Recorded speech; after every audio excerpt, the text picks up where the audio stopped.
اعوذ باللہ من الشیطان الرجیم بسم اللہ الرحمن الرحیم۔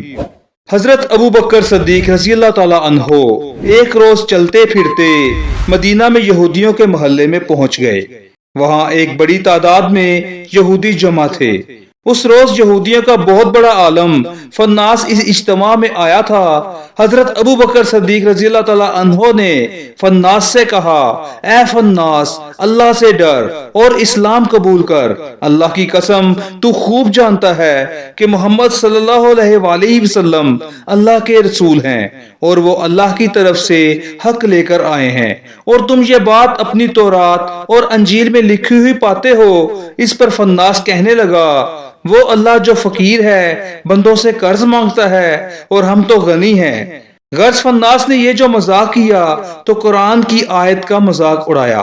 حضرت ابو بکر صدیق رضی اللہ تعالی عنہ نے جب دیکھا کہ اللہ تعالیٰ کا دشمن میرے مولا کا مذاق اڑا رہا ہے تو انہوں نے اس کے منہ پر تماچا دے مارا اور کہا، اس مولا کی قسم جس کی مٹھی میں ابو بکر کی جان ہے، اگر ہمارے اور تمہارے درمیان معاہدہ نہ ہوتا تو اے اللہ کے دشمن میں تیری گردن اڑا دیتا۔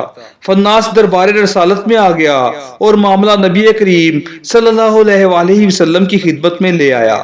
کہنے لگا، اے محمد صلی اللہ علیہ وآلہ وسلم، دیکھیے آپ کے ساتھی نے میرے ساتھ اس طرح ظلم کیا ہے۔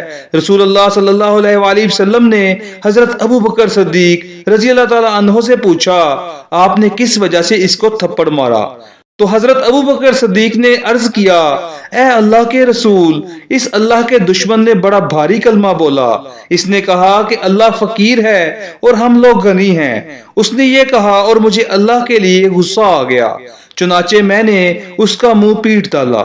یہ سنتے ہی فناس نے انکار کر دیا اور کہا کہ میں نے ایسی کوئی بات نہیں کی۔ ناظرین کرام، اب حضرت ابو بکر صدیق رضی اللہ تعالی عنہ کی گواہی دینے والا کوئی موجود نہ تھا۔ یہودی مکر گیا تھا اور باقی سب یہودی بھی اس کی پشت پر تھے۔ یہ بڑا پریشانی کا سما تھا، مگر اللہ تعالیٰ نے اپنے نبی کے ساتھی کی عزت اور صداقت کا عرش سے اعلان کرتے ہوئے یوں شہادت دی، اللہ نے ان لوگوں کی بات سن لی جنہوں نے کہا کہ اللہ فقیر ہے اور ہم غنی ہیں۔ حضرت ابو بکر صدیق رضی اللہ تعالی عنہ نے اپنے مولا کی گستاخی پر اللہ کے دشمن کو تماچا مارا، اور جب ان کی صداقت پر حرف آنے لگا تو اللہ تعالیٰ نے حضرت ابو بکر صدیق رضی اللہ تعالی عنہ کی صداقت کا اعلان عرش سے کر دیا۔ اس طرح کے مزید واقعات سننے کے لیے چینل کو سبسکرائب کریں۔ بہت شکریہ۔